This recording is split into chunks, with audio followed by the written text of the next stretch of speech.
D and F block के ये NCERT का 8.7 इन टेक्स्ट क्वेश्चन है, जिसमें सवाल कह रहा है कि which is stronger reducing agent, Cu2 plus और Fe2 प्लस। तो क्यूप्रिक आयन एक तरफ मेरे पास में है और एक तरफ जो है हमारे पास फेरस आयन है। तो ये दोनों में से कौन स्ट्रॉन्गर रिड्यूसिंग एजेंट है और क्यों है, इसके बारे में हमें कहा गया है।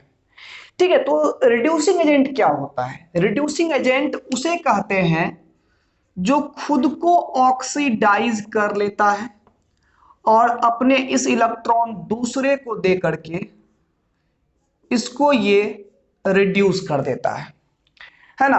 यानी कि लॉस ऑफ इलेक्ट्रॉन ऑक्सीडेशन होता है और इलेक्ट्रॉन लॉस करने के बाद किसी को इलेक्ट्रॉन मिल गया तो वो गेन करता है इलेक्ट्रॉन का, यानी कि उस पर रिडक्शन होता है। तो Y का रिडक्शन M के कारण से हुआ है, इसलिए M यहां पर रिड्यूसिंग एजेंट कहलाता है, यानी कि विच रिड्यूसेस अदर्स, उसी को हम लोग रिड्यूसिंग एजेंट बोलते हैं। और कोई कितना ज्यादा दूसरे को रिड्यूस कर सकता है, जितना ज्यादा वो खुद ऑक्सीडाइज हो सकता है। मतलब जो जल्दी इलेक्ट्रॉन लूज कर दे वो उतना ही अच्छा रिड्यूसिंग एजेंट कहलाएगा। तो इस कॉन्सेप्ट को हम लोग इलेक्ट्रोकेमिस्ट्री से जोड़ते हैं। इलेक्ट्रोकेमिस्ट्री में एक सीरीज दिया हुआ था, इलेक्ट्रोकेमिकल सीरीज, रिडक्शन पोटेंशियल के बेसिस पर। आपने जाना था कि जिसका रिडक्शन पोटेंशियल जितना नेगेटिव होगा, माइनस में होगा या कम होगा, वो उतना अच्छा रिड्यूसिंग एजेंट होता है। ठीक है, आप कहोगे तुम सर कि हमको सबका याद थोड़े ना रहता है, तो याद करना भी नहीं है। ये एग्जाम में इस तरह से क्वेश्चन नहीं रहेगा। एग्जाम में आपको एसर्शन रीजन में ये क्वेश्चन दे सकता है इस तरह से कि कॉपर Cu2 प्लस का रिडक्शन पोटेंशियल जो है -0.41 इलेक्ट्रॉन वोल्ट है, सॉरी वोल्ट है, और Fe2 प्लस का रिडक्शन पोटेंशियल +0.77 वोल्ट है। तो बताइए इनमें से दोनों में से किसका रिड्यूसिंग नेचर जो है ज्यादा है, कौन मोर रिड्यूसिंग एजेंट है, पावरफुल रिड्यूसिंग एजेंट है। इस तरह से आपको एक असर्शन दिया रहेगा, मान लीजिए इस तरह से कि कॉपर जो है ज्यादा रिड्यूसिंग एजेंट है देन आयरन का, तो बोलेगा आप चार को स्टेटमेंट दे देगा क्यों होता है, तो उसमें सिलेक्ट करना होता है आपको। यहाँ पर रिडक्शन पोटेंशियल किसी का याद नहीं रखना है, यहाँ पर तो खैर हम आपको उसी के हेल्प से आपको बतलाएंगे। यहाँ पर तो बात यहाँ पर ये है, आंसर में इस तरह से हम लोग देखेंगे कि Cu2 प्लस का ध्यान देना, यहाँ पर जो कॉपर 2 प्लस खुद को ऑक्सीडाइज करके Cu3 प्लस बनता है, यहां पर जो कॉपर का जो रिडक्शन पोटेंशियल है, मतलब Cu3 plus two Cu2 plus जो इसका रिडक्शन पोटेंशियल है, स्टैंडर्ड रिडक्शन पोटेंशियल, वो -0.41 वोल्ट होता है।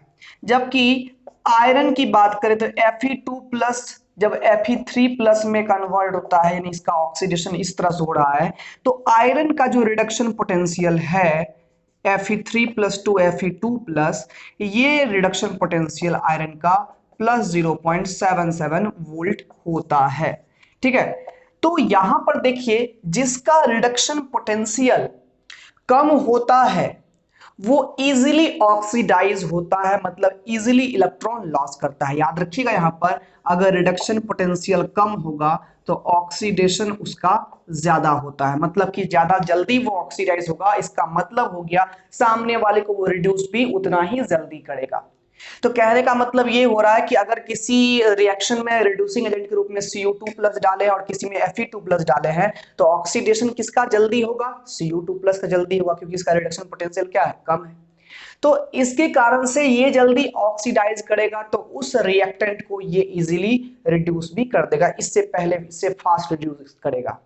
तो कह सकते हैं since Cu2 plus has lower reduction potential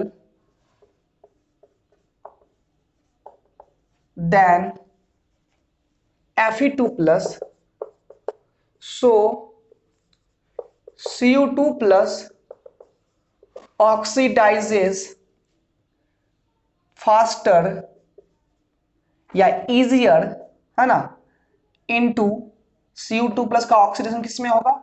Cu3 plus, है ना। किससे तुलना कर रहे हैं हम लोग यहां पर? Then Fe2 plus to Fe3 plus.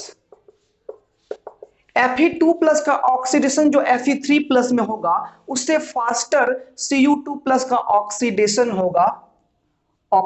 होगा Cu3 प्लस में नहीं, Fe2 प्लस का ऑक्सीडेशन जो Fe3 प्लस में हो रहा है उससे जल्दी Cu2 प्लस का ऑक्सीडेशन Cu3 प्लस में होगा, क्योंकि Cu2 प्लस का रेडिएशन पोटेंशियल कम है, Fe2 प्लस का रेडिएशन पोटेंशियल क्या है, ज्यादा है। जिसका रेडिएशन पोटेंशियल कम होगा उसका ऑक्सीडेशन फास्ट होगा। अब Cu2 प्लस जल्दी ऑक्सीडाइज हो रहा है, मतलब कि ये सामने वाले को उतना ही जल्दी रिड्यूस करेगा, इसलिए यहां पर ये ज्यादा यहां पर पावरफुल रिड्यूसिंग एजेंट कहलाएगा। सो Cu2 plus is a stronger reducing agent than Fe2 plus, और इसीलिए Cu2 plus stronger reducing agent होगा Fe2 प्लस की तुलना में। मेरे ख्याल से यहां पर समझ में आ गया होगा। सिंपल वे में जान लीजिए, यहां पर आप लोग इलेक्ट्रोकेमिकल सीरीज में देखो, जिसका रिडक्शन पोटेंशियल जितना कम होता है माइनस में होगा उतना वो स्ट्रॉन्ग रिड्यूसिंग एजेंट हो जाएगा। ठीक है, तो उम्मीद करते हैं कि ये सवाल आपको समझ में आया होगा। एक बार कमेंट में यस और नो जरूर लिखना, ठीक है, और वीडियो पसंद आए तो लाइक जरूर करना, चैनल पर नया सब्सक्राइब करके ही जाना। मिलते हैं अगले वीडियो में, बेस्ट ऑफ लक।